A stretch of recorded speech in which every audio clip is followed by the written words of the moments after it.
Yep, that was me and my tactical persona. Oh my gosh.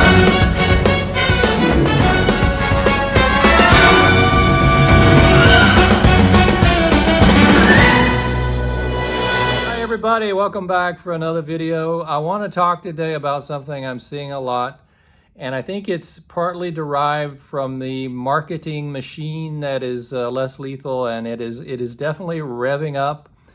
And the sellers are looking for every angle that they can to try to pull you into the less lethal community. Nothing wrong with that in general. I think it's a very good option. I'm a less lethal user, but I also know the limitations. So I'm seeing a lot of this where the term felon-friendly is being used, or alternative arms, terms that are reaching out to a community of restricted individuals who have lost their rights to own a firearm for whatever reason. Also reaching out to people in other states where maybe owning a firearm is very difficult and the barriers are just not worth it for the average person. But in particular, firearm marketing toward felons is something that I want to speak to in this particular video specifically. If a felon comes to me and they say, you know, I can't own a firearm, but I know you're in less lethal, so what kind of things do you recommend? What are your thoughts? Well, that's what I'm going to give you here. I've been following less lethal for a long time now, and I've also been peripherally following the PCP airgun field, and I've watched it essentially blossom to the point that it far exceeds what you see with the less lethal launchers. And I've also seen the big differences in power that you can get from pre-charged pneumatic systems versus the less lethal launcher, which may use CO2, and those are generally weak in relative terms. Now, when those are converted to HPA, some people want to try to take that less lethal launcher and convert it to a PCP. Well, in my opinion, you're just reinventing the wheel because the PCP already exists, so I don't understand the rationale why someone would want to do that, but that maybe is another topic for another time. But there's this big sell push. If the person is a felon, they tend to be pushing the less lethals versus the PCP. So the PCP market, they want nothing to do with self-defense. They only want to talk about hunting, recreational, plinking, all of those various things, but they want nothing to do with self-defense because they know that their product is very capable and it is something that is very dangerous, and they don't want the bad press when people start using them for self-defense. So they sort of stay out of it, but the less lethal community jumps at the opportunity to try to get those customers, and they offer a product which, in my opinion, is not an alternative to a firearm. I think a PCP airgun is a much more of an alternative, a real alternative to a firearm, as well as things like black powder, and things like that. Those kind of tools offer the best comparison. So I think, but what happens is I see a lot of the less lethal community pushing the launchers because the launchers are smaller, they look more tactical, they don't have big built-in tanks, so people can exploit that modularity and try to make them look different. And so by making it look different, they can say, well, look what I created, my new creation, it looks different. It's something novel, so I can charge you a lot of money for it.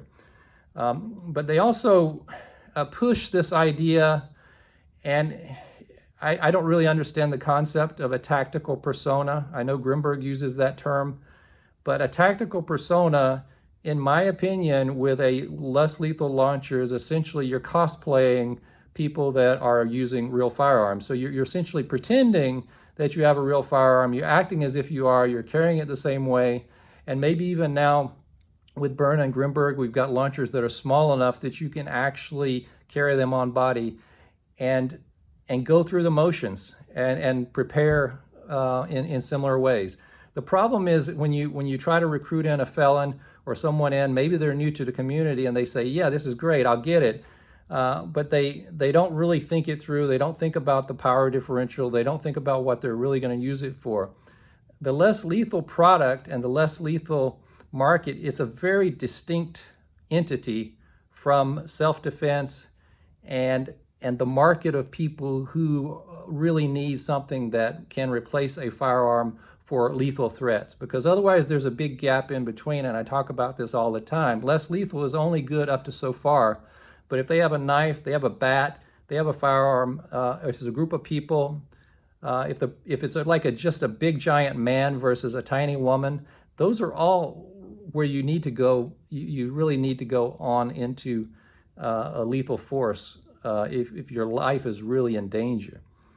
But less lethal, you have to decide, well, if I'm just trying to prevent getting punched and the person is pretty equally matched to me, I'm going to use my less lethal. But I just have a problem with marketing that less lethal as felon-friendly and saying, yeah, you guys can buy these. You don't have to have, there's no restrictions, there's no rules. We can just mail it to you.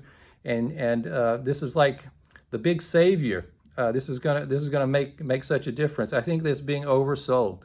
The idea is being hyped a bit too much, and it's pushing it to people who may really think that this is a good option. And it is a good option for less lethal defense.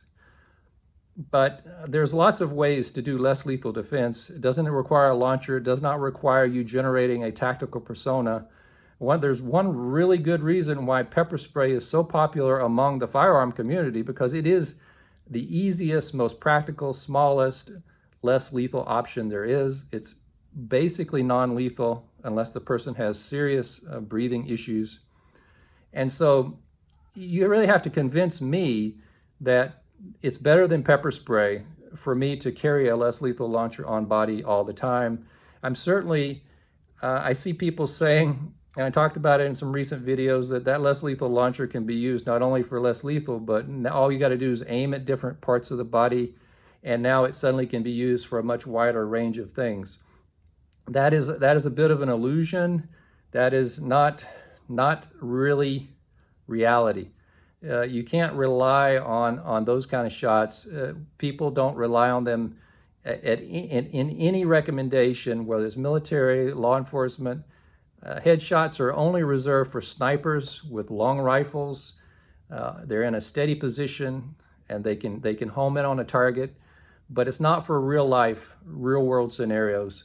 It's upper body mass. I've done tests. If you've seen my previous videos, I've tried it. I've tried to be moving and shooting. It's very easy to land most of your shots on the body. It's very hard to get more than 10%, 20% to the head, but then you got to realize that if that other person is charging you, it's game over after the first shot or two, because they're going to be on you very quickly. So when it comes to life and death, don't be fooled, and don't believe that you have to settle for a less lethal launcher. It's a good option for less lethal threats, but you really need something like a PCP airgun or a black powder revolver or other types of more powerful options for you to consider against those very rare but high risk, high stakes events where your life is in danger. Now, if you're happy and you want to avoid any legal concern and you're a felon and you just want to go with a mild, benign launcher, and you want to avoid as much legal risk as possible because you certainly don't want to revisit anything from the past, I get it. I understand why you might be attracted to less lethal. But conflating less lethal with something that is an alternative arm, an alternative to a firearm, is a big leap. And it's marketing, and it's not really being genuine and realistic about what these things can and cannot do. So I'm a straight shooter. I will only tell you what's real here. I'm not trying to sell you less lethal launchers. So if a person is selling less lethal launchers and they're selling them to you based on the ideas that I was just talking about, step back, think about it, think about their motives, think about why they're trying to sell you on this concept. Do they make a profit from this? What have they got to gain?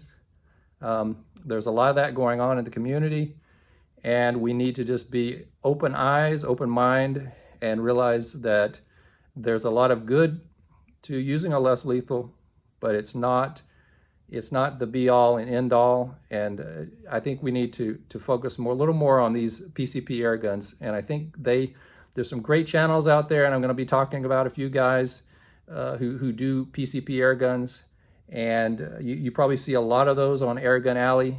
I think that's probably one of the best demonstrations of what they can do, and I think you should check out some of those. It's a different world, and I have no idea why the less lethal community wants to ignore those, and why those don't want any part of the self-defense community either. There's such a disconnect between them, such a lack of communication. I want to explore this a little more in the future, so stay with me here. Everybody take care. We'll see you next time.